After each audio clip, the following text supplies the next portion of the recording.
احنا من سكان زعيم. احنا عنا حاجز عسكري. هذا الحاجز بربط بين الضفة الغربية والقدس. أهل الخليل أو بيت لحم أو العزرية لما بدهم يجوا على زعيم لازم يتعرضوا لهذا الحاجز، والحاجز هذا بيساوي مضايقات كتير كبيرة لأهل زعيم، وصارت عليه كتير من القصص وشهداء وكتير توفوا بسببه.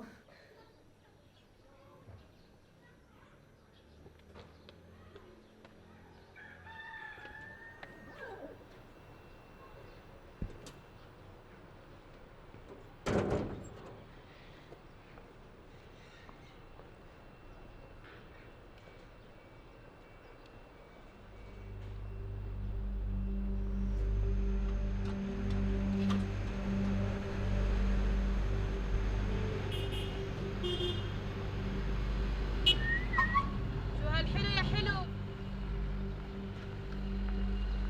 عمري 16 سنة، سكاني زعيم. مرة كنت رايح مع ستي وعمي على الدكتور، فوقفونا الشرطة على المحسوم نص ساعة، استنوا لأبوي أجا وعشان يتأكدوا إن أنا بنت بالهوية، وبعديها طلعوني.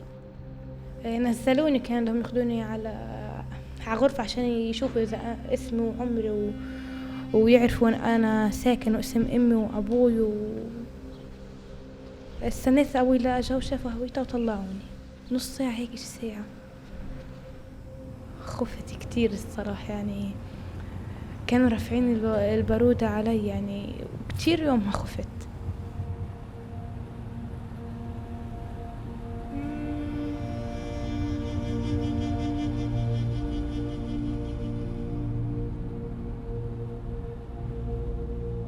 بدي أحكي لكم قصة صارت معي.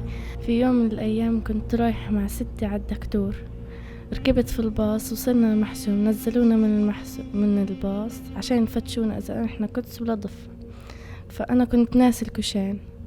لما نسيت الكشان وقفوني 5 جنود مع رفع علي البواريد، حكولي شو اسمك وسألوني شو اسم أمي وأبوي عشان نشوف إذا مسوي إشي ولا طالع هيك مع ستة على الدكتور. بعدين في نزلوا شابين عرب عشان يحكوا لهم إن أنا هويتي قدس ومش ضفة، وحكوا لهم إني رايحة على الدكتور. بعدين أطلعوني في الباص، حكوا لهم نزلوا علي البواريد للجنود. بعدين أطلعوني في الباص. كان عمري 14، يعني في هاي السنة بشهر 1. وصرت كل ما أطلع إن أمسك كشان ما أنساش شي، لأنه كتير خفت وقتها.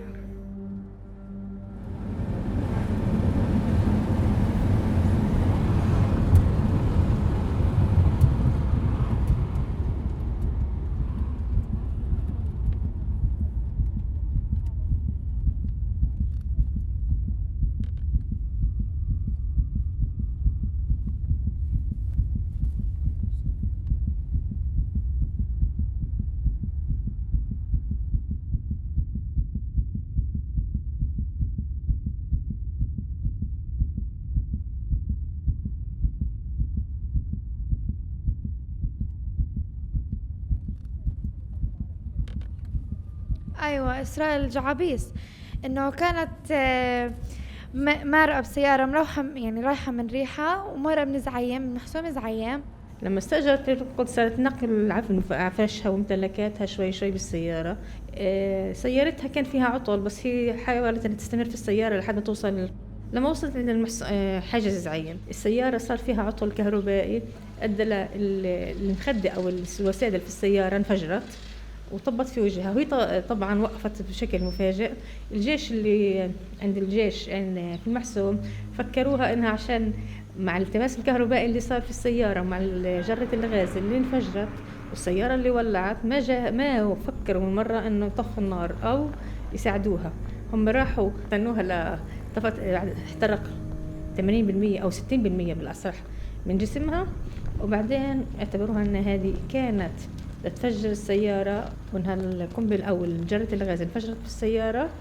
لو كملت كان هي فجرت حالها بالمحسوب. حكموها 11 سنة، وهي فقدت 8 أصابع من إيديها وانحرق ظهرها. ودائما وابدا الاسرى او الاسيرات في السجن صحيين على صوت وجعها وصراخها من الالم اللي هي فيه.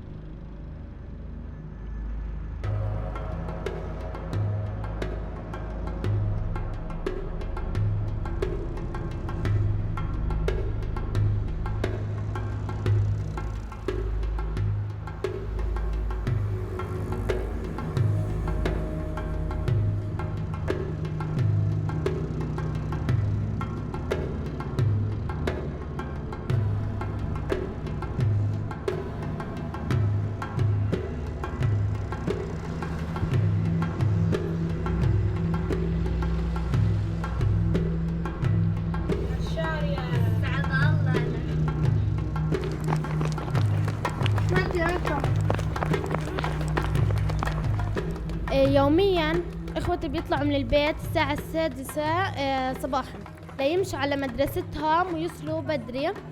عشان هيك في يوم من الأيام كان في تفتيش على الحاجز، فانتظروا الطابور لوقت طويل ومتأخر من الزمان. لبعد هيك صار يحكي الجندي إلهم نزلوا ارموا شنطتكم على الأرض وافتحوها. بعدين رمى جميع الكتب على الأرض وحكى لإخوتي لموا الكتب. إخوتي نظروا له بنظرة احتقار وإهانة، كإهانة للطلاب لوصولهم للمدرسة. لموا الكتب ولانتظروا الباص الثاني لإجا. وصلوا للمدرسة متأخر ولشرح السبب كان كتير حصص رايحة عليهم. عشان هيك معاناة الطلاب ليصلوا لمدارسهم من مكان لآخر، عشان هيك صعوبة الوصول إلى المدرسة والتعليم.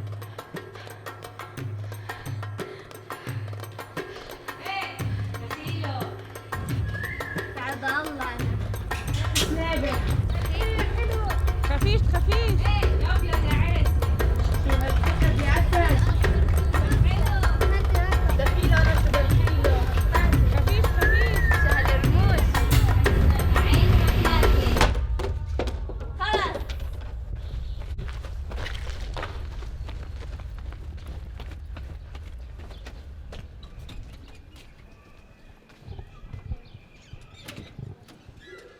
وين ليه لحد الآن متأخرة؟ شو في؟ جيت من الطرق كانت شو جيتي من الطور؟ ما جيتي من الطور ليش متأخرة لحد الآن؟ موعد الدوام انتهى وانت جايتيني متأخرة. والله طلعت بدري ووصلت جاي متأخرة شو بدري؟ بده يجي على الدوام بيجي بدري. بيطلع أبكر من الطور، من غير الطور تجيني أبكر. بس والله حاولت بس كانت مش مسؤوليتي انك انت جيتيني متأخرة، طلعتي متأخرة بطلع بدري. بعدين شو هاي لبستي لي اياها؟ هاي زي مدرسة؟ شو هاي؟ شو هالمناظر هاي؟ طب مش بدي ادخل ما في دبكة، راحت الفعالية وانتهى جميع شيء، مش مشكلتي هاي. يلا ارجعي على بيتك مثل ما جيتي. وين؟ روحي مش هون. يلا. أما عالم جوني متأخرين على راحتهم.